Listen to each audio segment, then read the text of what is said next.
Olá, meu nome é Wilson, sou pastor da Igreja Aliança Vista Verde, em São José dos Campos, São Paulo, e este é mais um Conheça a Sua Bíblia.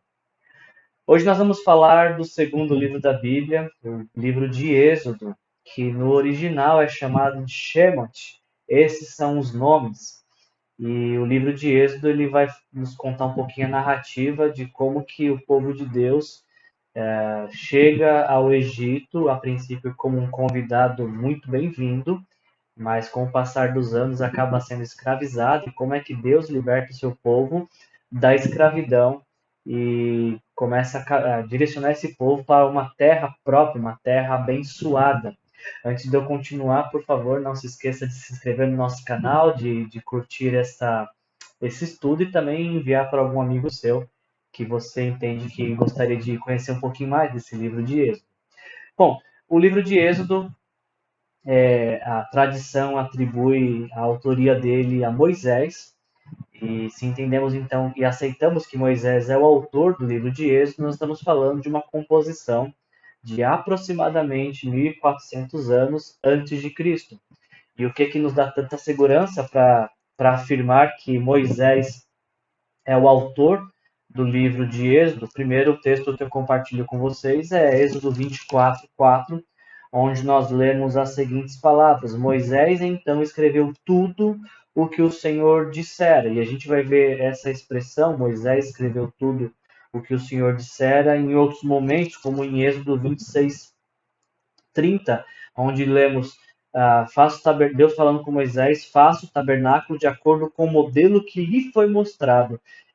Com base nesse e outros textos, nós acreditamos que Deus se revelou a Moisés quando Moisés fez uma das suas subidas ao monte para se encontrar com Deus, recebeu as leis, mas acreditamos que esse período foi um período em que Deus mesmo falou com Moisés também, lhe dando a conhecer um pouquinho sobre aquilo que tinha acontecido no livro de Êxodo e também dando revelação daquilo que se tornou daqui adiante nos próximos livros que nós vamos ver. Então, esse é um dos textos que nos faz acreditar que Moisés seja o autor de Êxodo, mas tem um outro texto tão bom quanto, que são palavras do próprio Senhor Jesus em Marcos, capítulo 12, versículo 26, onde lemos: quanto à ressurreição dos mortos, vocês não leram no livro de Moisés, no relato da sarça, como Deus lhe disse: eu sou o Deus de Abraão, Deus de Isaac e Deus de Jacó?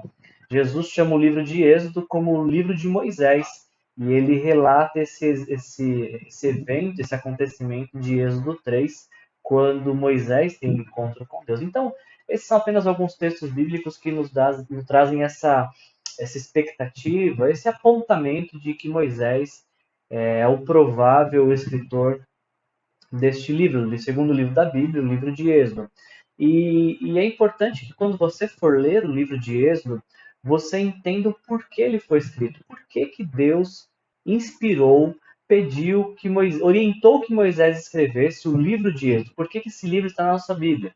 Bom, o livro de Êxodo ele se encontra na nossa Bíblia, a gente poderia até chamar o livro da redenção, porque esse livro ele fala como Deus, de uma forma muito graciosa, poderosa, extraordinária, transformou escravos oprimidos e indefesos em um povo livre, protegido e guiado. Deixa eu repetir isso para você. O livro de Êxodo está na Bíblia para nos mostrar como é que Deus pega escravos, oprimidos e indefesos e, pelo seu poder e graça, transforma estes em um povo abençoado, livre, protegido e guiado. A gente podia fazer eu proponho a seguinte divisão para você entender melhor o que está acontecendo nesse livro. Do capítulo 1 ao capítulo 14, nós vamos ler como é que o povo de Deus chega no Egito e como é que se desenvolve esta vida no Egito, como é que se inicia a escravidão, por exemplo, o período de opressão, e como que Deus liberta o povo da escravidão e do cativeiro egípcio. Então, de Êxodo 1 a Êxodo 14, nós vamos ver este mover de Deus, essa a vivência do povo e como que Deus opera sinais, maravilhas extraordinários para libertar o povo do cativeiro egípcio. É nesse período que a gente vai ver, por exemplo, acontecendo as 10 pragas Cada uma das pragas, Deus demonstrando que ele era mais poderoso do que uma das divindades egípcias e mostrando ao faraó de que ele, Deus, é poderoso e não o faraó que se sentia um semideus. Uma segunda divisão que nós poderíamos propor na, na leitura do capítulo de Êxodo seria do capítulo 15 ao capítulo 19, quando nós vemos o povo, depois de ter tido atravessado o Mar Vermelho e chegado a, ao, ao outro lado do mar e conseguindo assim fugir e ao mesmo tempo serem libertos do cativeiro egípcio e a perseguição do exército de Faraó. Capítulo 15, nós começamos com um canto de vitória, mas infelizmente até o final do capítulo 16, 17, a gente começa com os murmúrios de saudade do Egito, o povo até falando. É até interessante isso, né? Porque 15 nós lemos o povo celebrando, saímos do Egito, somos livres, Deus nos libertou. E no capítulo 16, 17, o povo reclamando, por que Deus nos libertou? Lá no Egito nós tínhamos alho. Quem é que sente saudade de comer alho, né? Mas eles dizem, sentimos saudade do alho, das cebolas, dos peixes. E aí, então, essa trajetória do capítulo 15 até o capítulo 19 é a caminhada que o povo vai ter da travessia do Mar Vermelho até o Monte Sinai. No Monte Sinai, então, o povo vai fazer uma pausa, uma parada, e aí entramos no capítulo 20, onde Moisés recebe os 10 mandamentos da lei de Deus. E é importante dizer, quando a gente está falando dos 10 mandamentos, que os mandamentos eles não vieram como meio de salvação. Ou seja, se vocês obedecerem esses mandamentos, Deus os salvará. Não, o povo já tinha sido salvo. Eles são salvos e depois recebem os mandamentos. Então isso expressa a graça de Deus, porque a lei vem depois da salvação e não para se obter a salvação. É por isso que ninguém pode fazer os 10 mandamentos para basear a sua confiança de vida eterna, dizer, bom, eu creio que quando eu morrer eu vou para o céu porque eu nunca roubei, eu nunca matei, eu honro meu pai e minha mãe. Esses mandamentos não servem de base para a salvação. Eles são, na verdade, uma maneira de se viver de uma forma que agrada a Deus. Mas a salvação, a libertação já tinha acontecido. Então isso mostra o quanto Deus é gracioso. Capítulo 1 a capítulo 23, Moisés ainda está conversando com Deus e recebendo orientações. Do capítulo 21, então no capítulo 20 ele recebe os 10 mandamentos, capítulo 21 a 23 ele vai receber aquilo que iria se tornar a legislação judaica, a maneira daquele povo operar como sociedade, como civilização. No capítulo 24, Deus está confirmando, fazendo uma confirmação da aliança, relembrando de que o início dessa história acontece com Abraão e a escolha de um homem que veio dar origem a um povo. Do capítulo 25 até o capítulo 31 de Êxodo, nós vemos a orientação para a construção do tabernáculo. O tabernáculo que era uma tenda onde Deus era cultuado e assim propôs ser cultuado por seu povo. E sempre quando eu falo do tabernáculo, eu gosto muito de citar o texto de Hebreus, capítulo 8, versículo 5, por exemplo, porque Hebreus 8, 5 diz que o tabernáculo, no caso, e a lei servem, os sacerdotes servem no santuário que é cópia e sombra daquele que está nos céus, já que Moisés foi avisado quando estava para construir o tabernáculo. Tenha cuidado de fazer tudo segundo o modelo que lhe foi mostrado no monte. E ainda em Hebreus, capítulo 10, versículo 1, diz que a lei traz apenas uma sombra dos benefícios que hão de vir, e não a sua realidade, pois ela nunca consegue, mediante os mesmos sacrifícios repetidos ano após ano, aperfeiçoar os que se aproximam para adorar. Então, tanto o tabernáculo como a lei, eles, na verdade, eles vieram a existir como um sinal, um apontamento para a pessoa e obra de Jesus. O tabernáculo depois vai dar origem ao templo, e tudo essa simbologia que a gente vai ver no livro de Êxodo e nos próximos livros que a gente vai falar nos nossos próximos vídeos, são sombras, são sinais, são apontamentos, demonstração daquilo que viria adiante, da obra perfeita de Jesus na cruz, tanto para nos salvar de um cativeiro que era muito maior do que o cativeiro egípcio, que é o cativeiro do pecado. E como que Deus também nos tira então da escravidão do pecado para nos levar para uma terra prometida, que seria a eternidade com Ele. Então, do capítulo 25 ao 31, Deus está dando orientações para Moisés sobre a construção do tabernáculo, e essa orientação ela é interrompida porque no capítulo 32 de Êxodo, o povo começa a perceber que Moisés está demorando demais para descer do monte, e aí então o povo decide construir seu próprio Deus.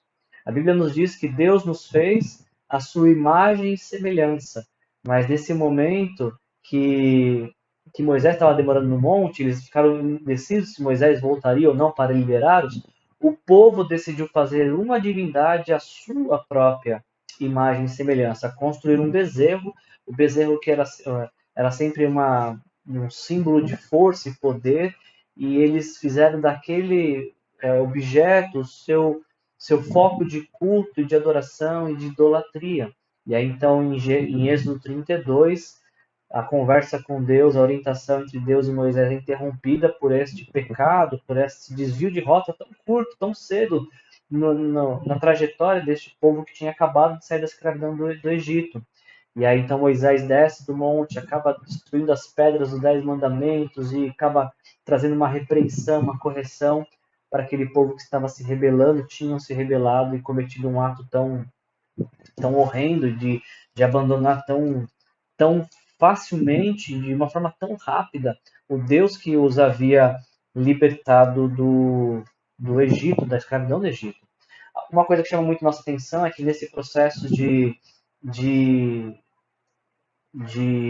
correção, esse processo onde Moisés está repreendendo o povo, Deus faz uma proposta para ele, fala, Moisés, é o seguinte, vamos deixar esse povo para lá, eu vou começar com você, apenas a partir de você, eu vou fazer uma grande nação, e porque esse povo não dá, esse povo é rebelde, esse povo nunca ouve, e é interessante observarmos em Êxodo 33 o coração pastoral de Moisés, que fala, não, Deus, eu quero ir junto com esse povo, o povo tem que vir junto, porque afinal de contas, se o Senhor exterminar esse povo por conta da sua rebeldia, o que os egípcios vão falar? Vão falar que o Senhor não teve condição de conduzir este povo até a terra prometida e de libertá-los definitivamente. Então, o capítulo 33 de Êxodo ele é bem marcante nesse sentido. Deus até faz uma segunda proposta, fala, então Moisés faz o seguinte, vai vocês e eu não vou dar para vocês uma terra abençoada, que manda leite e mel, vocês vão ser prósperos, vocês vão ter de tudo, só que eu não vou, porque se eu for com vocês, em algum momento vocês vão fazer algo que me desagrada e eu acabaria tendo um grande problema com vocês, eu os exterminaria. E Moisés pensa assim, vamos ter tudo sem Deus, então não vale a pena. Moisés fala, Deus, se o Senhor não for, não vai subir ninguém, não vai ir ninguém, porque só faz sentido prosseguir e adiante, ir para qualquer lugar onde o Senhor for junto. Até Moisés fala algo que é profundo demais e que deve ser algo para pensarmos também. Moisés diz, Deus, se o Senhor não for, nós não vamos, porque a única coisa que nos diferencia de todos os outros povos da terra é justamente a tua presença entre nós. E eu pediria que você guardasse isso de todo o coração. A única coisa que nos diferencia de qualquer outro povoado da terra é Deus em nós, Deus em nosso meio.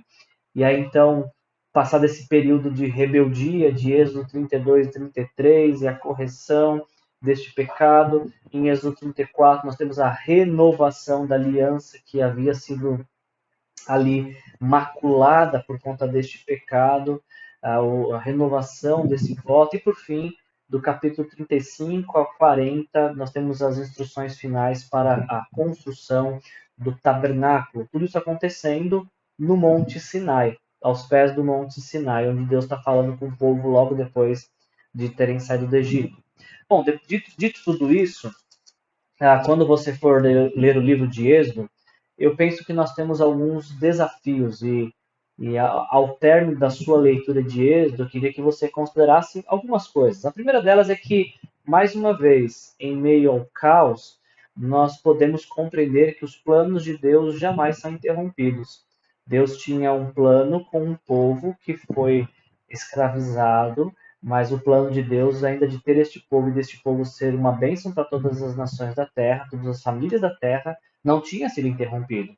E Deus então faz aquilo que só Ele, Deus, pode fazer para trazer liberdade para este povo. É até interessante observarmos que a ida ao Egito, no capítulo 1, nós vemos que quando você termina de ler Gênesis e começa a ler Êxodo, você vai perceber no último capítulo de Gênesis e o primeiro de Êxodo que a ida até o Egito era provisória, era só por um período breve enquanto havia fome na terra. Mas o que era provisório acabou se tornando permanente e isso trouxe grandes problemas ao povo. Então, Deus é especialista em resolver as trapalhadas nas quais nós entramos.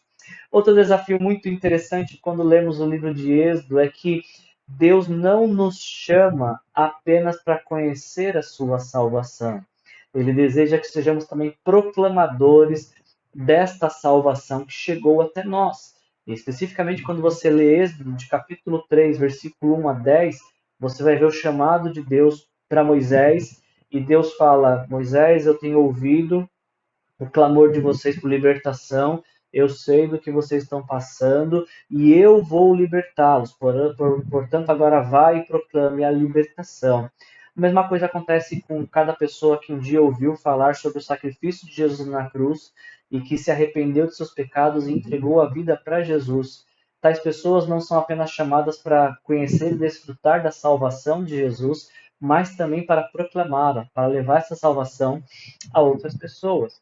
E por fim, o último desafio, talvez quando a gente vai ler o livro de Êxodo, é se deparar com a realidade de que há milhares de anos atrás, um cordeiro foi sacrificado, um último cordeiro foi sacrificado a Deus como sacrifício perfeito, suficiente, definitivo, para que todos que se arrependem de seus pecados possam sair do Egito, um simbolismo da escravidão do pecado, e do domínio do faraó, que é um simbolismo do diabo.